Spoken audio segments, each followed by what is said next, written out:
আসসালামু আলাইকুম। বাংলাদেশ বেতার, রাজশাহী। স্থানীয় সংবাদ পড়ছি নূরজাহান বন্যা। ১৫ বছর পর নওগাঁ জেলা বিএনপির দ্বিবার্ষিক সম্মেলন হতে যাচ্ছে আজ। শহরের বালুডাঙ্গা বাসস্ট্যান্ড এলাকায় একটি কনভেনশন সেন্টারে অনুষ্ঠানে প্রধান অতিথির বক্তব্য দেবেন দলের ভারপ্রাপ্ত চেয়ারম্যান তারেক রহমান। ইতোমধ্যেই আয়োজনের সকল প্রস্তুতি সম্পূর্ণ করা হয়েছে। অনুষ্ঠানে দলের কেন্দ্রীয় ও রাজশাহী বিভাগীয় কমিটির বিভিন্ন পর্যায়ের নেতৃবৃন্দ উপস্থিত থাকার কথা রয়েছে। সম্মেলন উপলক্ষে বিএনপির নেতাকর্মী ও সমর্থকদের মাঝে ব্যাপক উৎসাহ উদ্দীপনা লক্ষ্য করা যাচ্ছে। ব্যানার, ফেস্টুন, তোরণ ও বিলবোর্ড স্থাপন করে শহরের রাস্তাঘাট সাজানো হয়েছে। সম্মেলন পরিচালনা কমিটির প্রধান সমন্বয়কারী বগুড়া জেলা বিএনপির সভাপতি রেজাউল করিম বাদশা বলেন, কাউন্সিলে নতুন কমিটির জন্য সভাপতি, সাধারণ সম্পাদক ও সাংগঠনিক সম্পাদক পদে ভোটের আয়োজন করা হয়েছে। অনুষ্ঠানের মধ্য দিয়ে দলের গতিশীলতা ও জাতীয় সংসদ নির্বাচন সামনে রেখে দলের ভারপ্রাপ্ত চেয়ারম্যান তারেক রহমান কি দিক নির্দেশনা দেবেন তা নেতাকর্মীগণ সেই অপেক্ষা রয়েছেন। রাজশাহী মহানগর বিএনপির কমিটি বিলুপ্ত ঘোষণা করা হয়েছে।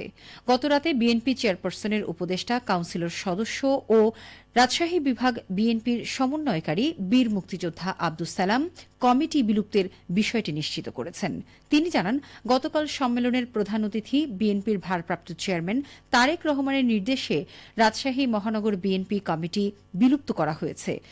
সম্মেলনের নির্বাচন কমিশনার, বিএনপির কেন্দ্রীয় কমিটির সহ সাংগঠনিক সম্পাদক আমিরুল ইসলাম খান আলিম এবং AHM ওবায়দুর রহমান চন্দন নতুন কমিটি গঠন না হওয়া পর্যন্ত দায়িত্ব পালন করবেন। বগুড়া জেলা আইন শৃঙ্খলা কমিটির সভায় জেলা শহরসহ কাহালু নন্দীগ্রাম এলাকার পানি নিষ্কাশন, পকেটমার ও ছিনতাইকারীর উৎপাত, হাসপাতালে রোগী হয়রানি সহ বিভিন্ন বিষয়ে আলোচনা করা হয়েছে। গতকাল জেলা প্রশাসক হোসনা আফরোজার সভাপতিত্বে অনুষ্ঠিত সভায় বক্তব্য রাখেন সেনাবাহিনীর ৪০ বীর এর অধিনায়ক লেফটেন্যান্ট কর্নেল খায়রুল আমিন, পুলিশ সুপার জেদান আল মুসা, সিভিল সার্জন মোহাম্মদ মোফাক্কারুল ইসলাম, বগুড়া জেলা বিএনপির ভারপ্রাপ্ত সাধারণ সম্পাদক সাবেক এমপি মোশাররফ হোসেন। এর আগে অতিরিক্ত জেলা ম্যাজিস্ট্রেট মোহাম্মদ মাসুদ হোসেন বগুড়ার সার্বিক পরিস্থিতি তুলে ধরেন। সভায় বিভিন্ন উপজেলার নির্বাহী কর্মকর্তা ও বিভিন্ন অফিসের কর্মকর্তা উপস্থিত ছিলেন। সভায় বক্তারা বলেন, বর্তমানে আইন শৃঙ্খলা এখনও কাঙ্ক্ষিত পর্যায়ে আসেনি। হাসপাতালগুলোতে স্বাস্থ্যসেবা ব্যাহত হচ্ছে, সঠিক সেবা পাচ্ছে না রোগীরা। এছাড়াও উপশহরস্থ বক্ষব্যাধি হাসপাতালে বহিরাগতদের উৎপাত বৃদ্ধি পেয়েছে। বহিরাগতরা প্রকাশ্যে মাদক গ্রহণ সহ বিভিন্ন অপকর্ম করছে। তারা এ ব্যাপারে ব্যবস্থা নেওয়া আহ্বান জানান। সভাপতির বক্তব্যে জেলা প্রশাসক হোসনা আফরোজা শহরের জলাবদ্ধতা, বর্জ্য ব্যবস্থাপনা সহ নানামুখী সমস্যার সমাধানের জন্য সবাইকে একসাথে কাজ করার আহ্বান জানান। নাটোরে জেলা পর্যায়ে কর্মরত গণমাধ্যম কর্মীদের নিয়ে মাল্টিমিডিয়া জার্নালিজম বিষয়ক ৩ দিনব্যাপী প্রশিক্ষণ শুরু হয়েছে। আজ সকালে press institute Bangladesh Natore press ক্লাবে এই প্রশিক্ষণ আয়োজন করেছে। পিআইবির প্রশিক্ষক মোহাম্মদ শাহ আলমের সভাপতিত্বে প্রশিক্ষণের উদ্বোধন করেন নাটোর প্রেস ক্লাবের সভাপতি ফরাজি আহমদ রফিক বাবন। উদ্বোধনী অনুষ্ঠানে সম্মানিত অতিথি হিসেবে উপস্থিত ছিলেন বাংলা ভিশনের সিনিয়র বার্তা সম্পাদক রুহুল আমিন রুশদ।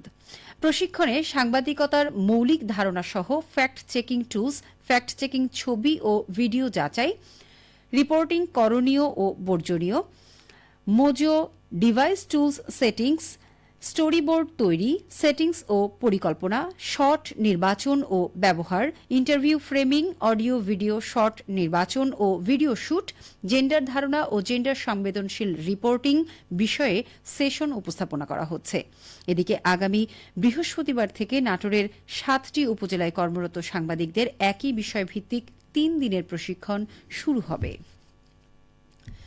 গাজীপুরে সাংবাদিক আসাদুজ্জামান তুহিনের হত্যাকারীদের দ্রুত বিচারের দাবিতে সাংবাদিক ইউনিয়ন বগুড়ার উদ্যোগে বিক্ষোভ মিছিল ও মানববন্ধন অনুষ্ঠিত হয়েছে।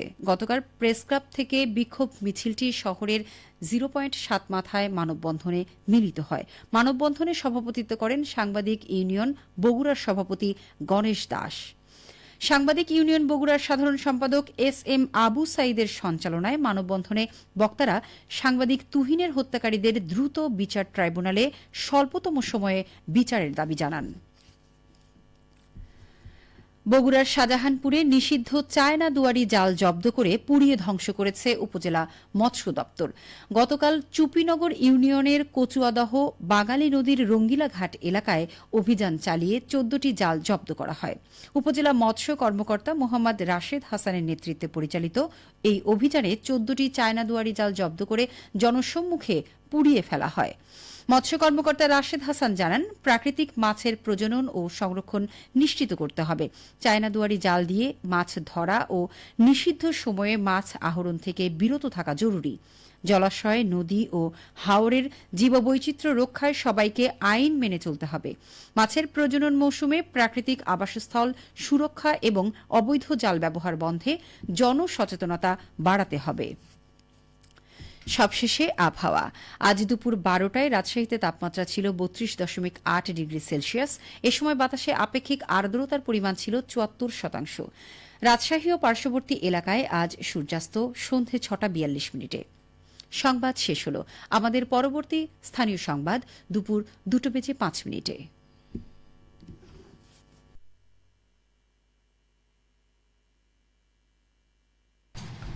বাংলাদেশ বেতার।